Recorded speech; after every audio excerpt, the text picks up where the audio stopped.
Good and refreshed, ready to continue to move on. I know and have looked at that many of you have a lot of questions, and most of you, this is the first time you've actually been introduced to trust and the trust concept. So what I'm going to tell you is, number one, this can be a very complicated process, and it is very simple, but it can appear to be complicated. But what I'm going to ask for you to do, all right, is follow along and listen to what's going on. Because what I was doing was basically introducing you to the mechanics of the trust.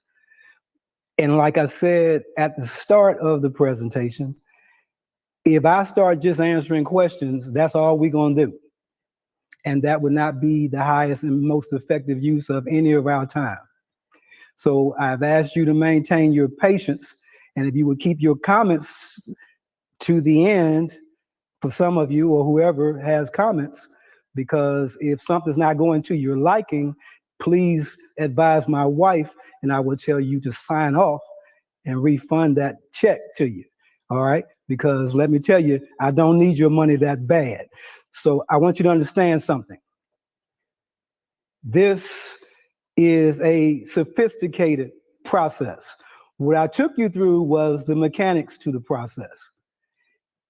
All right. Some of you don't know how to do much of anything in your businesses. And now you're learning an advanced strategy. This is an advanced investor strategy. Okay. So what I'm going to tell you is this. Typically, the way I do these workshops is that you have not received your actual digital documents yet. You have not received your forms that will come to you on next week in Word that you'll be able to edit and form your own trust and do what you need to do relative to your business. That's coming. Typically, before I do that, see, I didn't tell you guys this up front, so slow down, because I know what I'm doing. Maybe you don't, but I know what I'm doing, so slow down, because what I want to tell you is typically I will have a Q&A Zoom conference where I go back through and try to help you get this process of what you may not have gotten. And this is whether we're live in person or what we're doing virtue of streaming. So sometime next week, you'll get an announcement that we're doing a Zoom conference meeting. Now, this may be you may not get all this in one shot because it's a lot of apple to chew at one time. However, what I will tell you is that if you wait patiently, I told you that 90% of whatever you're going to ask, I'm probably going to give it to you in the presentation if you just wait. What I was showing you previously was the mechanics to the process. We're going to go to the book and actually fill out the form, and so that you understand what you're doing. If I just went to the book first, you'd be lost as I don't know what. Okay, you would not know what was going on because you would just see a bunch of paper and probably fall asleep. So we're going to get there. So just let's just maintain. Everything's going to be good, and you're going to learn, and you're going to leave here all the better for it. Okay. All right. So we talked about at the end. We said that a trust is not a replacement for insurance. All right. And the last comment I'm going to make on the trust is that this is which I said earlier, a trust is a flow-through entity. All right. And in our discussion on today, there's tons and tons and tons of different types of trust. Okay. And if I started talking about more than what we're talking about today, for some of you that are confused, you really would be confused. All right. So we're minimizing this to the best of our abilities with what we have with this process. All right. But like I said, if you maintain, it's going to be simple. Once you actually do one, you're going to understand the process. All right. So we said that trust was a flow through entity, flows through to the beneficiaries of the trust. And we're talking about land trust and personal property trust. All right. Some trusts have income that are held or accumulated inside the trust for distribution. Okay. And so in this scenario, you have money that might be held inside a trust on behalf of the beneficiary. All right. And that's what the trust actually accounts for, those monies to be dispensed to the beneficiaries at their direction. All right. So what I showed you earlier is that we had, what you're looking at now is a trust entity flow chart. In this trust entity flow chart, you can see at the very top, all of those situations represent your land trust. All right.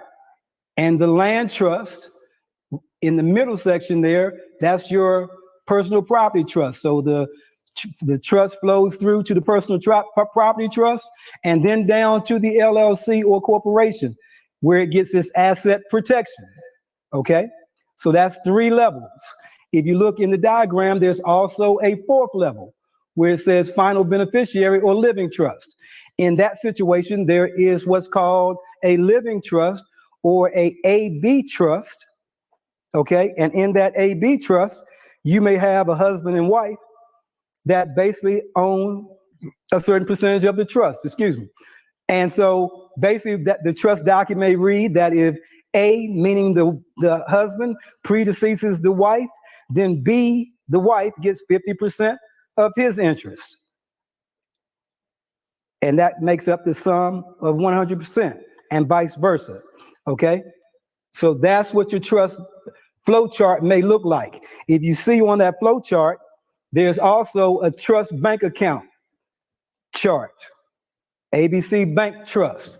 And in that account, that says a trust bank account. I want to make something clear to you. So make sure you're listening and paying attention. That trust bank account is not a trust bank account that many of us recognize when we're dealing with real estate. It's not like an attorney's trust account. It's not like your realtor or broker's trust account. Okay? You know, for most of us, if you are owning property and you're a landlord, in most states, you're required to maintain a separate trust account. That separate trust account is where you're keeping and being a custodian over someone else's money, and you have to account for it. Now, I know some of you have rental properties, and when you take your security deposits, you deposit them in your business account or in your personal account. That's not your money. And in most states, you don't want to get caught doing that because they should be maintained in a separate trust account.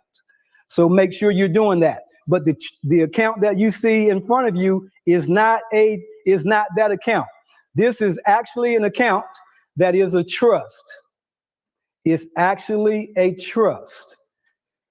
So the money that goes into that account is separate and apart from you. I want to explain this, and then we're going to get into how to actually create and form the trust, which I told you was coming. All right. So basically, guys, if you look at that illustration there, you can see that up at the top of that illustration, you see properties. You see flipper property, a keeper and 2 keeper properties. All of those properties are held in trust. You see that if you're looking at the arrows flow over to the trust bank account. Basically, what you're going to do, that trust bank account does have its own separate tax ID number. That account does have a separate tax ID number or employee identification number, which is separate and apart from you. Here goes a nugget for you right here. When you set that up, that account is separate and apart from you, meaning that if, for instance, guys, you put money in your trust bank account, you have all the deposits go in your trust bank account. Your trust bank account is almost like your hidden account. Okay? Not attached to your social security number. Many of you know that oftentimes, guys, if we get in trouble with the IRS, they can swoop through in the middle of the night and you can wake up the next day and they took money out of your account because you owe money to the IRS. If you had a trust bank account, that money would be sitting there kind of hidden and private. So what you might do is you might fund that trust bank account. Okay, that trust bank account takes the lion's share of the money coming in, and then you have your separate operating account that you funnel money down to pay your business expenses. And I'll illustrate that at a time a little bit later. All right, so that's the illustration to the trust. Now what I want to do is I want to show you, because we're getting to actually creating a land trust. If I started here first, you'd be lost. So this is where we're at right now. It's sequenced for a reason, because I wanted to illustrate to you so you can see the mechanics of what's going on. So what I'm going to ask you to do is I want you to turn to page 39 in your book. Turn to page 39 in your book. And on page 39, you're going to see your land trust formation data sheet. Anytime you get ready to form a land trust, okay, you can, provided that when you get comfortable, you may want to take your documents. I always recommend, guys, I don't care where you go, you always get your documentation and you take it and have it go to your attorney, go to someone that can assist you in most cases, because if you haven't done it, you're going to need someone maybe to provide you with a little bit of assistance. So you're going to go to them and make sure that everything is applicable as well to your state laws, and whether there's not anything contrary. I don't care where you go. Many investors get themselves in trouble because they go to all kind of workshops, and you guys are downloading forms off of Google and whatever, and you use those forms and you never have anybody look at them, and then you find out you're doing something contrary to your state statutes. So you always get your forms reviewed to make sure that they're statute compliant.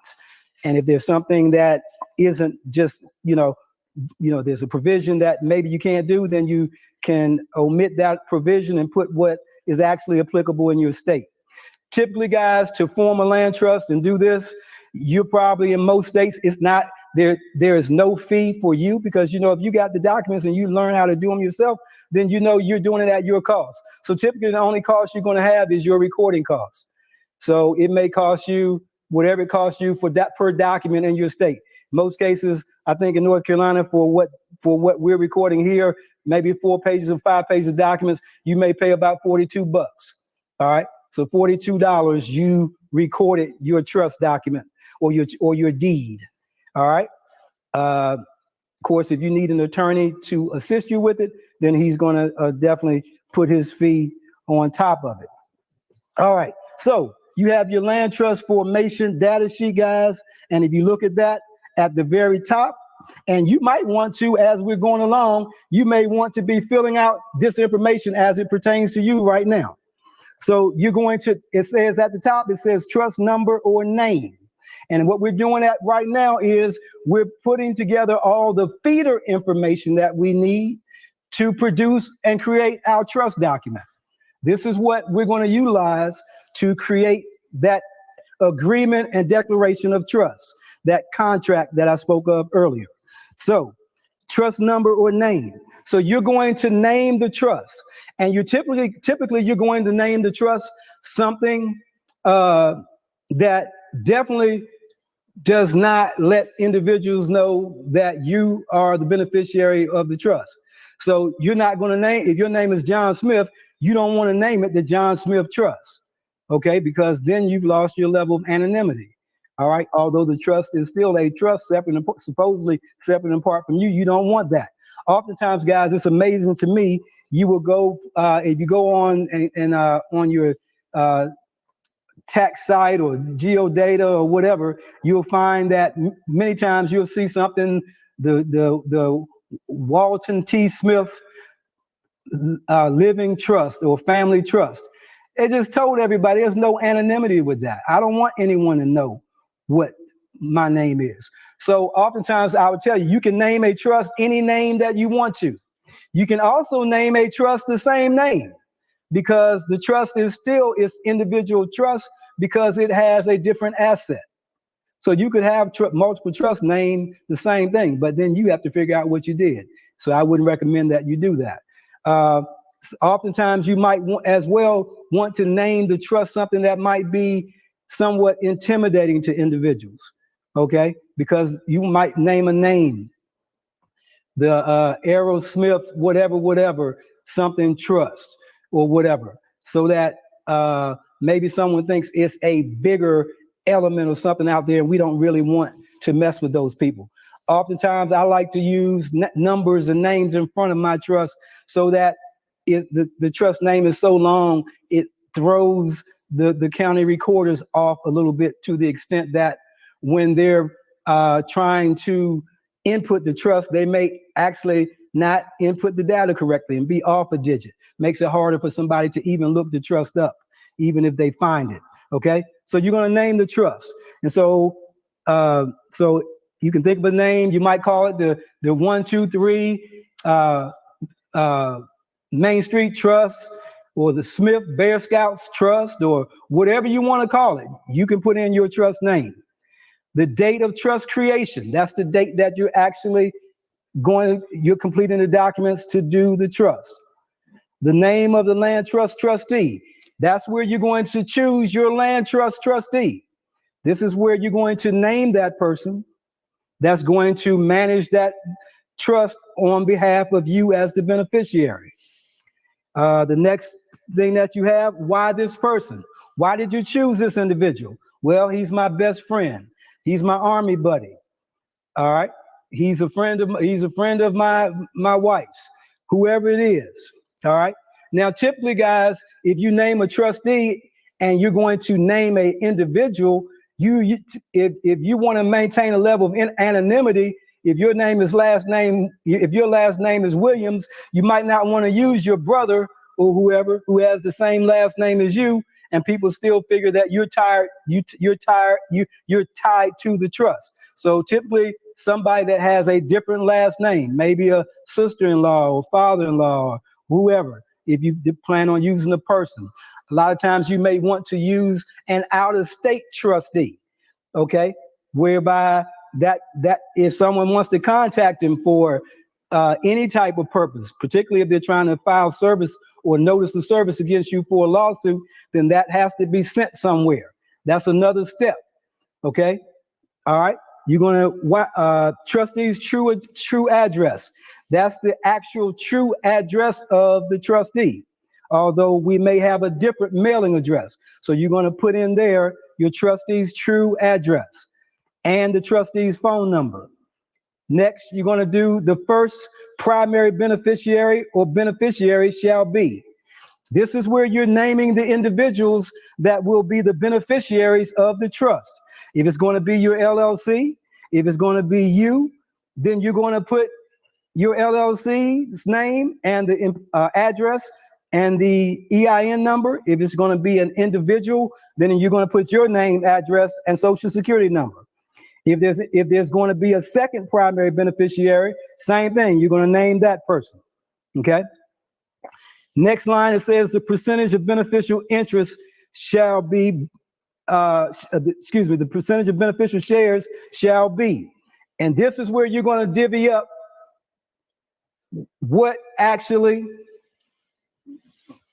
this is where you're going to divvy up, and you can see it on the screen as well now. This is where you're going to divvy up, all right, the shares to the beneficial interest of the trust. So it could be 50-50, it could be 75-25, whatever. This is where you're going to put in the shares to the beneficial interest and why you did it that way. All right, it's important, guys, that you answer that question, why, sometimes when you're filling out this document, because what will happen is years may go by and you've created so many trusts or you've done something and you can't remember why you actually did something. So this is a way that you have a notation as to, why you picked this individual, why you did things a certain way. Okay. The reason we did the beneficial shares this way is because we were doing a partnership, and basically he was bringing all the money and I was basically bringing the deal. And this is why we did it this way. Okay. So that if you get in conflict, you can explain, because if you're doing a lot of deals and you're doing deals in joint venture, you could get lost doing it that way. All right. The successor beneficiary or beneficiary shall be. So now you're going to name the successor beneficiaries. These are the individuals that, should something happen to the primary beneficiaries, this would be the person that's going to step in. So, for example, if there was a husband and wife that were the primary beneficiaries, beneficiary 1 and 2, and they had a child, that if something happened to them, that's who they wanted to be the successor beneficiary. This is where they named that person. This is where I was talking about earlier. Unlike a will with a trust document, it's already written into the agreement. So nobody has to go and see anybody. If somebody should die or become incapacitated and that beneficial interest is going to be transferred, then that person steps right into that place.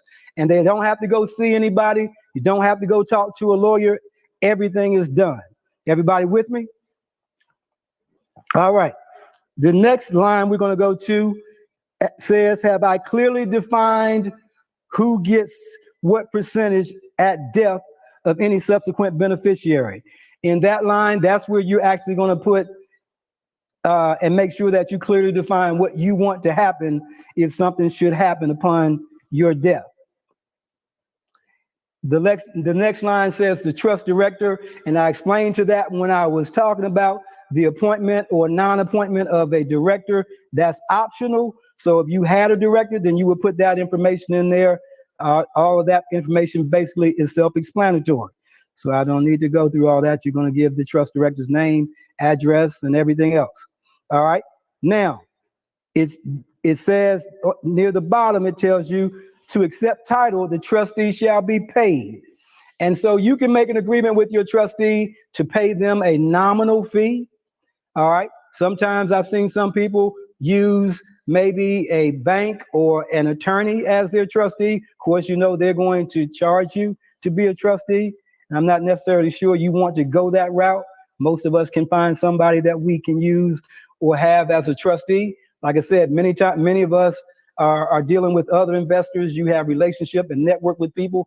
Maybe they can be your trustee. You can be their trustee. Particularly, it works well if you have a connection with someone that's out of state, because like I said, that adds another step to someone having or trying to discover you. Okay. All right. Next thing it says is that it defines how often or when the trustee will be paid. And so you're saying in this document that the trustee shall be paid annually on an annual basis.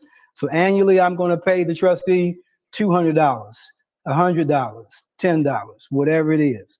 All right. Then it says the trust address shall be. This is the address that you're citing for the trust to receive any documentation if something comes on behalf of the trust. Now, typically, guys, what you want here is you do not put your personal address in there. You might not even want to put your business address in there. All right. So the trust address could actually be your trustee's address, a mailbox that you're providing for your trustee, because you don't want it. You might not necessarily want it to be his actual physical address. So guys, when somebody comes looking for you, quite frankly, what you're trying to do is make it hard. If the lawsuit can't get started till somebody gets served. Okay. So if no one's taking service, guess what? We can't just start any action. So typically what we're going to do is you're going to get a post office box or business mailbox. All right. So oftentimes, guys, you can go to the UPS store. I know, and I'm going to say this, not just for the trust, but going back to even when you're doing or forming your LLCs. You don't want to give your home address for the address to your LLC. If you're actually doing one and you're putting your name on the documentation, you want that to be a business mailbox. Oftentimes, you have some states that don't allow you to put a post office box in the filing. They want an actual physical address. And so that way, what you can do is you can go to like your UPS store or whatever, and then you get a business mailbox. So it might be 123 Main Street, suite number 225, and your address and the state address and zip code. Okay. So that's how you do that. All right. And then you're going to put why you did it. Going to the next page, page 40. On page 40, you're going to name a successor trustee. Actually, the successor trustee does not necessarily have to be named. And if you do name one, you can name it in the document, and you may not actually tell the successor trustee because there's really no need for him to do anything. You call him up when you need him and say, hey, I made you successor trustee on a trust, and I need you to replace the original trustee. Remember, you're going to have a letter of written direction to be able to manage the trustee in regards to what you want the trust to do. All right. The land trust asset shall be whatever it is. All right. So you might want to be writing there, single family residential property located at 123 Main Street, Anytown, USA. All right. The legal description. This is going to be the actual legal description that's recorded at the county courthouse on your deed. So you're going to get this information from your deed. Typically what I tell you to do, guys, is go to the current deed, the current previously recorded deed, and you attach it to your trust as an exhibit. In most cases, what I would tell you guys is don't try to type it out, because you're going to use this to actually create the deed that you're going to transfer the title in. And if you are typing and you misspell something or whatever, you could cause a title defect. All right. So what we typically tell you to do is you copy that. If you're able to copy it, you copy that deed verbiage word for word, even if they misspell something. Copy it all word for word, put it in the document. See it, or if you don't want to actually put it in your trust document itself, you can just attach a copy of the deed that you have and say, instead of putting the deed description there, you can say, see Exhibit A attached. Okay, see Exhibit A attached. That you can put that in that block. All right, tax parcel number, you're going to get that from your recorder's office or your tax record. All right. So you put the tax parcel number from the tax card and the county for which the property is located. All right. Then you're going to put the sellers or the grantors. Whoever is on the deed right now, that's who's going to go there. So if you're trying to put your personal property in a trust, then you're going to put your names there. All right. Sellers or grantors, those people that are on the current deed. All right. Are there any liens or loans that you're taking title subject to? And you're going to put yes or no. If there's a lien on the property, then of course, guys, you're going to put down there that, okay, if you had a mortgage with Wells Fargo Bank, you're going to put down there, yes, Wells Fargo Bank, and you're going to put the loan number and the address, phone number, contact information, all that you see there. If you had a second lender on there, you would do that as well. At the very bottom of that, you're going to see your insurer's name. So now you're going to put the name of your insurance company and your relative insurance agent or contact person. At the bottom of the sheet, you're going to list any notes that you're making pertaining to anything, any action that you're taking in the formation of this trust. That is your feeder document, guys. So that's the feeder document for your trust. That what we put in there is what's required. So it was just that simple. If you are astute enough to be able to fill out each one of those blocks, all the pertinent, relevant information, then you're going to be able to fill out and complete your trust. On page 41 is an actual document that kind of shows what we actually just went through. All right. So you're seeing there, all right, all the information that we basically just went through. So if you look down there, for instance, it says that it gives you the trust name. The trust shall be named trust number WO 4052-2018-123 Main Street Estates Trust. Y'all see that long name? Okay. Oftentimes I like to put that because what happens, guys, is that some states or some registered deeds recorders, oftentimes if the name is really, really long, they may not have enough space to put all that. So they may just shorten it up. And in a lot of cases, what will happen, they may actually leave the trustee's name off. I like when they leave the trustee's name off because then you don't know who you don't even know who the trustee is looking at the deed. Okay, so they might have all of that language and they don't have the trustee's name anywhere. I've also seen sometimes where the county recorder's office will really do something crazy and they'll put just the trustee's name and don't put the name of the trust. They'll put John Smith as trustee. So you might have to go down there and get them straight if they do that, okay? Because that's not how they should be doing it, all right? If you go down, it says why this person, best friend. Okay, if you look at the name of the trustee, it says Terry Honest as your trustee. And you said why? Because he's my best friend out of state. And he's in Flagstaff, Arizona. He's got his phone number and all that good stuff. It says that you're taking title to the property or you're transferring title to the property in the trust, clear of tax liens except those accruing in the previous tax year. So if you were filling it out for this year, you would say those taxes accruing subsequent to December 31st, 2019, all right? Primary beneficiaries, there you actually see the names of the beneficiaries. James Goodman, 50%, and Mary Goodman, 50%, all right? Remember, all the beneficial interests should add up to 100. All of the beneficial interests should add up to 100. It says that the successor beneficiary, it says the successor beneficiaries of the trust shall be.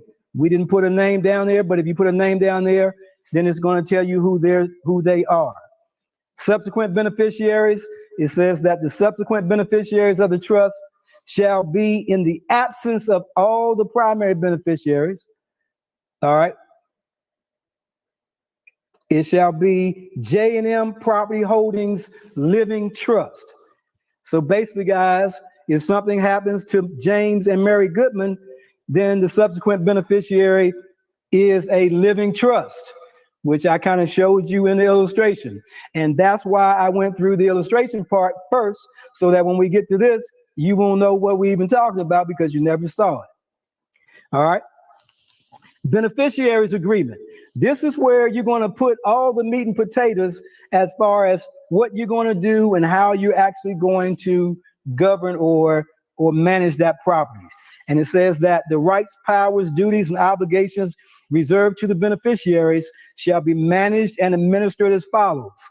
Timothy, best friend, shall maintain, lease, and manage property. James Goodman and Mary Goodman shall share in the avails and proceeds in the proportion of their beneficial interests. So in this case, the grantors, James and Mary Goodman, wanted to have someone manage the property on their behalf. Maybe it's a rental property.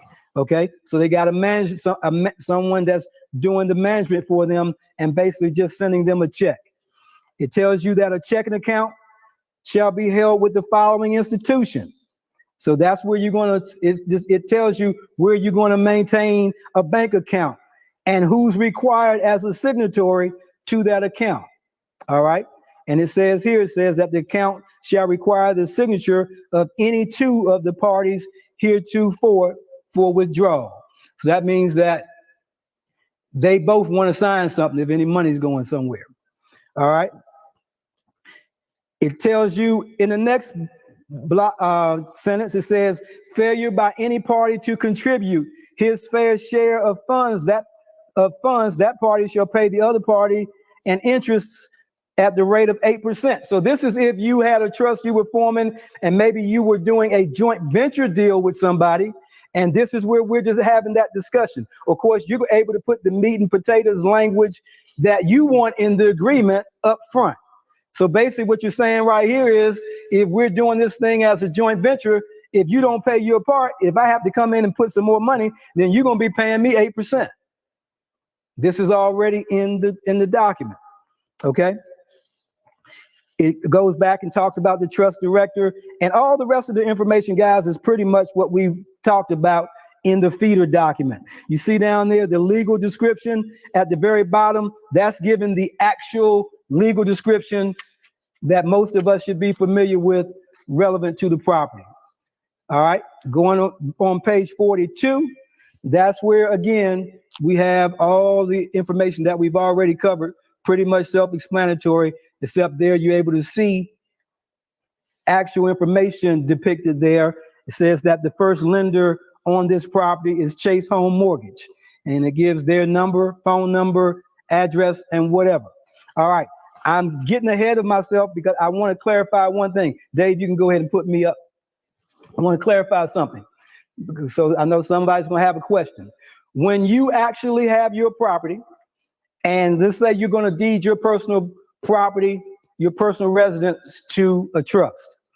All right. You're going to deed your personal residence to a trust. And when you do that, I would tell you, you can advise your mortgage company or not. That's up to you. One thing I'm going to say is that, and listen to me closely on this, because some of you probably already had a question. It is not illegal for you to put your property in trust if you have a mortgage. It is not illegal. Matter of fact, there's nothing anyone can do because you put your property in trust. All right. And the reason being, guys, is because there's something called the Garn-Saint-Domingue Federal Depository Institutions Act of 1982. In that act, basically what they said, and we're going to go over that, it basically says that if an individual puts their property, this is in regards to the due on sale clause, because back in 1982, banks decided that they needed to institute some provisions in loan documents that gave them the ability to call loans due and payable if the loan was transferred and they didn't get paid off. Because back in those days, y'all listen to me and look at me. Back in 1982, interest rates in the great United States of America was 16 to 19% for a mortgage, a single family residential mortgage. So y'all crying right now when you hear somebody say something about a 7% interest rate or 8% interest rates right here in the great United States of America with good credit, you had 18%. 1982. Okay, so I just want you to know that, because what we've been experiencing, sidebar, what we've been experiencing over the last probably 10 years is an anomaly. It's not actually even real. We keep these interest rates low because we're trying to keep the economy stimulated. Okay, that's why the interest rates are 2%, 3%, and all this crazy stuff we're doing. We're trying to keep the economy going, trying to avoid an oncoming recession. So we keep trying to drop the interest rates. When I first started this business in 1996, if you had outstanding credit, which I did at that time, interest rates were 6.5% to 7%. That's what I paid back then. If you had an investment property, you were paying about 8% on an investment property. That's what we paid back then. That was the standard. I know right now, if you give somebody an interest rate 8%, they trying to say you're trying to do usury against them. All right. But this, what we're going through right now, I'm just going to tell you, as you stay around long enough, this too shall pass.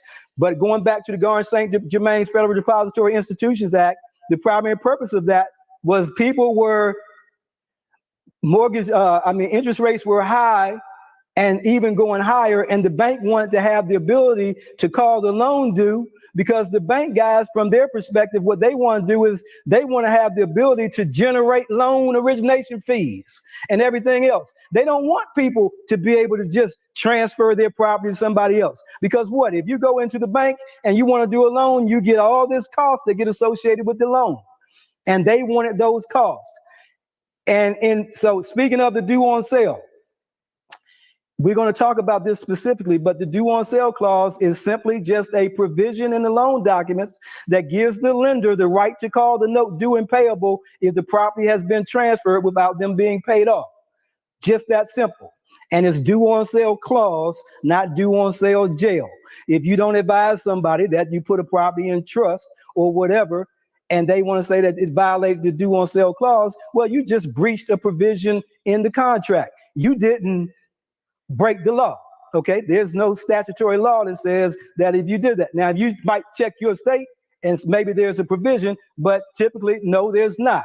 All right, and there's some exclusions on the due on sale clause, and we're going to get to those. But what I want you to know, that if you put your property in a trust and you maintain the beneficial interest. Y'all watch me on this. You maintain the beneficial interest.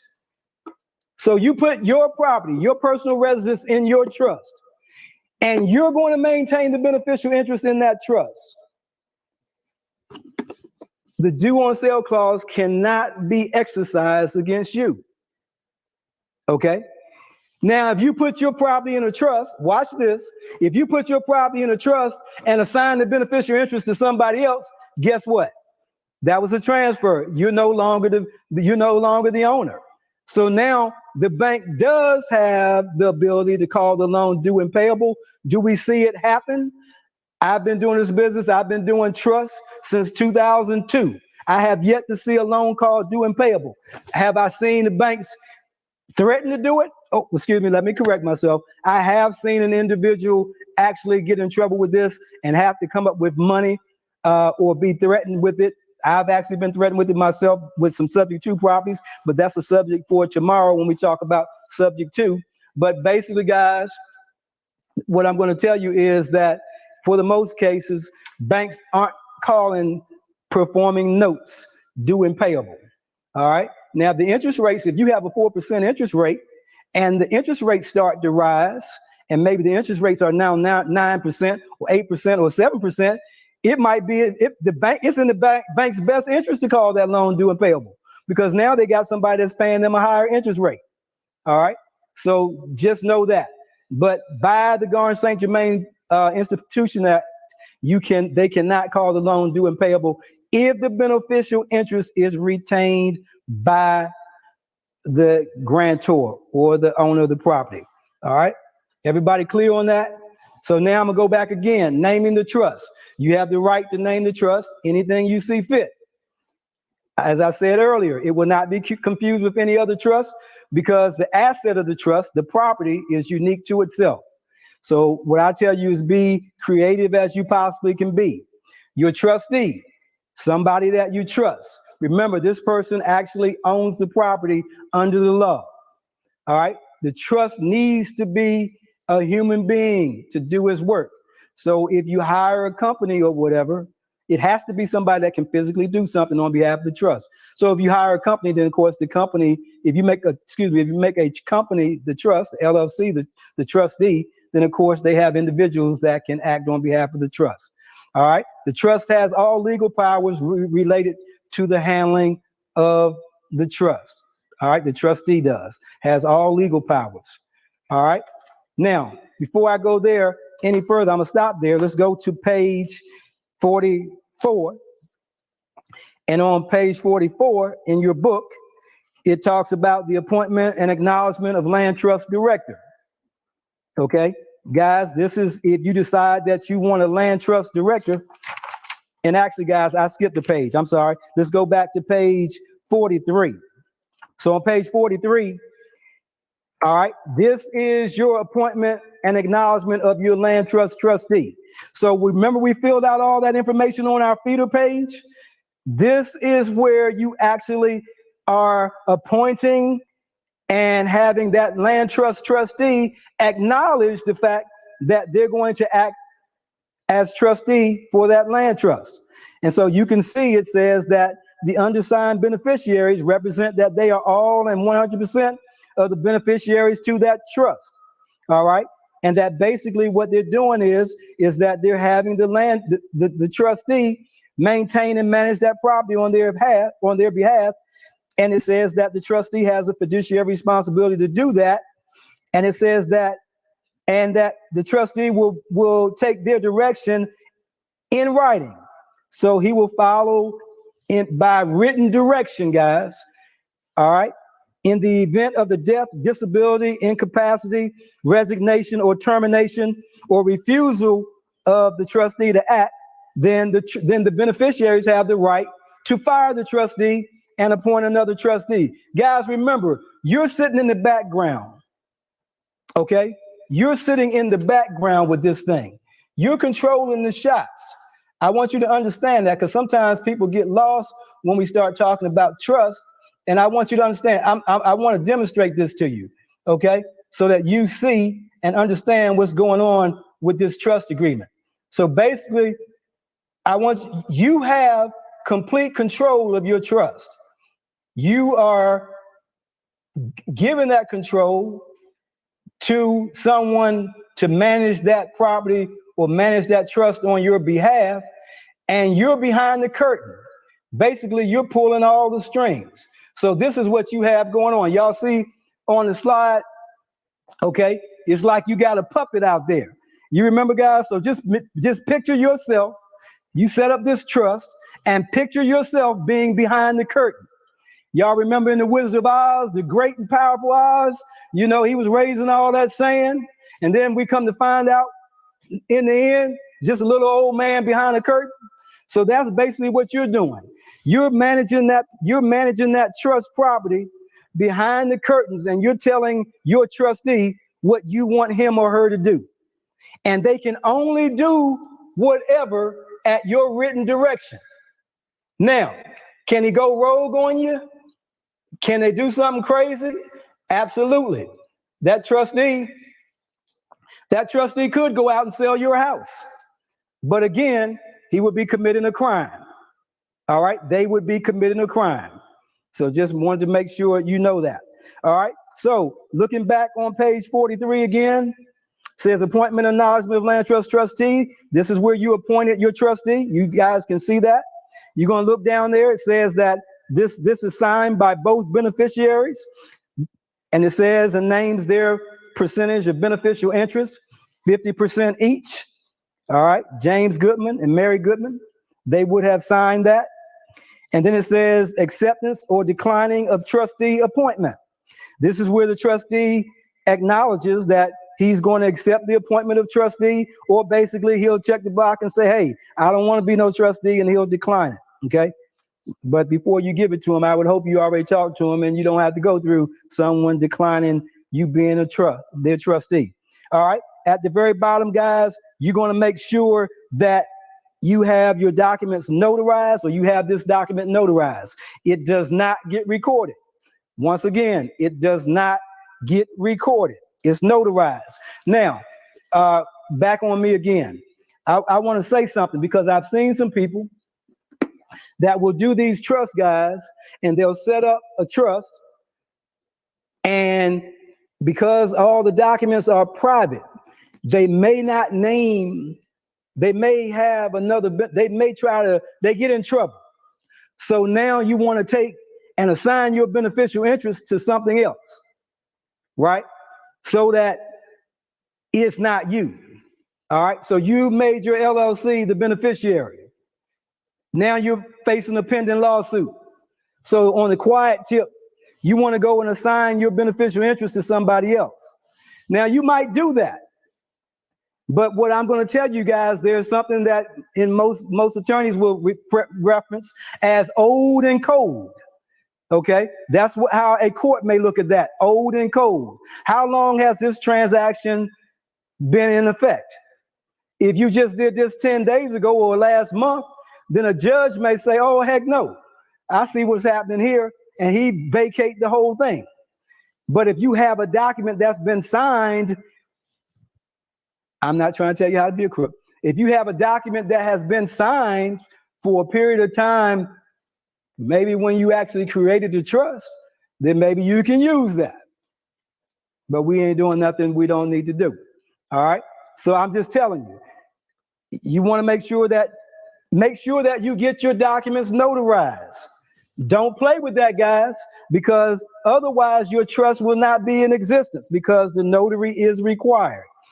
You know, I see people oftentimes I see people that will put trust documents together. They'll run and record the deed and don't fill out the rest of the paperwork. Okay? And now you got a problem. So make sure you fill out all of your paperwork. All right? All right, let's go to page 45. This is the actual agreement and declaration of the land trust. This is your trust agreement. This is the contract to the trust. This talks about everything that goes along with the trust. So, just one second.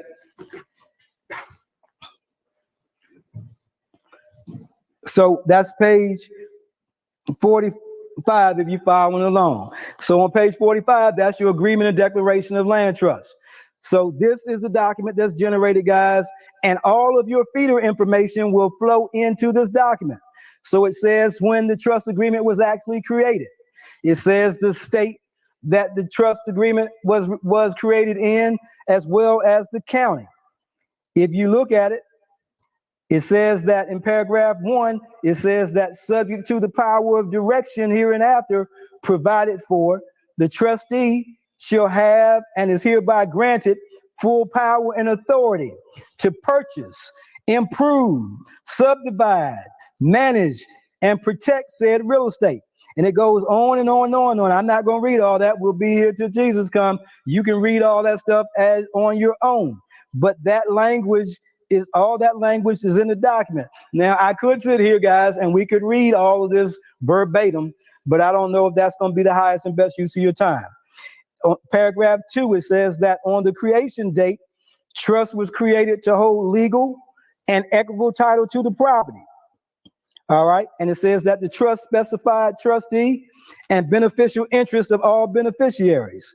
It says that this is an express executory trust and that the purpose of this trust is to preserve. So you put the trust together. Listen to what I'm saying. You put this trust together to preserve, maintain, and provide for the health, education, and welfare of the following named beneficiary or beneficiaries. Okay. All right. It says also that the beneficiaries of this trust are entitled to the earnings, avails, and proceeds of the sale of the said real estate in percentages that are basically in proportion to their beneficial interest. And you can see at the very bottom, James Goodman, 50%, and Mary Goodman, 50%. All right. If we go to page 46, that's page 2 of that document. It says that in the absence of any of the primary beneficiaries, the beneficial shares shall go as follows. And all the language that we talked about in the filler document, guys. All right. All right. If you look at paragraph 3, it says that pursuant to the powers and rights hereafter set forth, the trustee shall hold, convey, lease, mortgage, or otherwise as contained herein deal with title to the said real estate. But it says authorized to do so on the written direction of the following persons or persons collectively. And those are the named beneficiaries. So once again, guys, the trustee acts on behalf and at the direction of the beneficiaries behind that curtain. All right. Then you see if there was a director name, you would have that person in there. Basically, you can read the majority of that other language on your own. It says at the bottom, paragraph 6, that no assignment of an interest other than by operation of law shall be binding on the trustee until an original or duplicate original of said assignment is lodged with the trustee and is accepted therefore thereon. Okay. So any person having power of direction who is not a beneficiary shall not have the right to assign such power without the written collective consent of all the beneficiaries. So if you were going to assign beneficial interest in the property, the beneficiaries have to consent to that assignment. All the beneficiaries have to do so, and that's all in this trust agreement. It says that the beneficiaries have the right, in paragraph 7, or the beneficiary or their agents have the right to have management and handling of the property. Okay. And the trustee shall not actually be required to do anything relative to the management and control. So the trustee, for the most part, guys, is just a figurehead. He's just you're behind the curtains, trustees out front acting on your behalf. All right. It says in paragraph 9. Okay, let me just say one thing. Trustee has no duty for any monies or whatever. All that stuff comes from the beneficiaries. He's just, like I said, out front. It says in paragraph 8, if the trustee shall have to make any payments or do something on behalf of the trust, then he'll get reimbursed by the beneficiaries, and basically he's subject to getting his money back at a 12% interest rate if you ain't giving him his money back in a timely fashion. All right. The trustee is not required to file any income taxes or anything. Remember that this is a flow-through entity. All that stuff flows through to the beneficiaries. Trustee, guys, like I said, is just a figurehead. He's not doing much of anything. All right. It says in paragraph 11 that no party dealing with said trustee in relation to said real estate or to whom said real estate or any part shall be conveyed.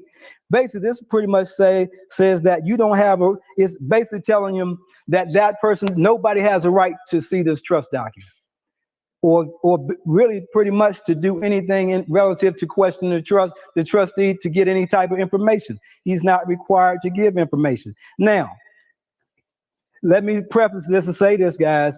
When you appoint a trustee, you need to make sure you appoint somebody that's a strong person, pretty much. I would just advise that. Someone that, and you want to give them a basic understanding of what they're doing and know that they will stand up and basically, they're willing to tell somebody, hey, I don't have nothing, I'm not going to give you that. Or, that you might need somebody that's got a little oomph behind them, might be a little bit of a butthead. Because basically, to get information in some respects, they may have to have a court order for them to get information relative to your trust. Are you following me? All right. Now, let's be serious now. If y'all look at me, if you appointed somebody as a trustee and somebody show up at their job with some badges and you paying this person $100, right? And somebody shows up and starts flashing badges and say, I want to know about that trust, most of us are going to start singing. We're going to start singing. So don't get stupid, because your trustee may just rat you out. So let's not get to the point where this is a measure of asset protection through anonymity, and it's like a stopgap. It could, in some cases, be almost like a speed bump. It can make a process lengthy. Suppose you had a trustee that was in France. Well, we might not never take any action because it can't get to the trustee. Okay?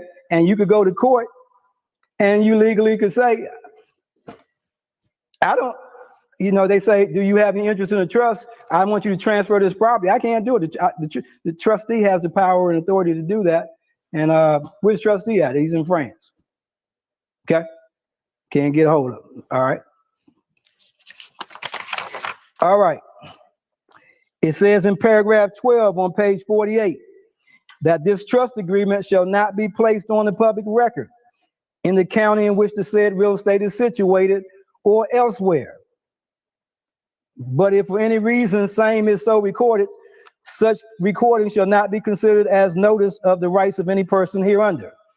All right. So, but look, guys, basically, you ain't recording this document. This is not recorded. If you need to write that in your book, write it down there, highlight it, whatever. Do not record. Do not record. You're not recording this document. Okay. It says that I'm just trying to point out some things that are basically, things that might be relevant that you want to have an interest in. It says in paragraph 13 that this trust is designated to avoid probate for the assets listed herein. And it says that this intention will cause any and all provisions that would cause trust assets to go through probate to be null and void.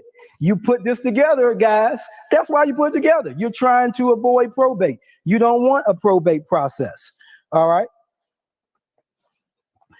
It says that if the beneficiaries are going to reside in the house, they may be able to do that and do an agreement where there is an occupancy and usage agreement. That's where it might have two beneficiaries. One is living somewhere else, and they have an agreement that allows another beneficiary to actually live and reside in the property. Okay.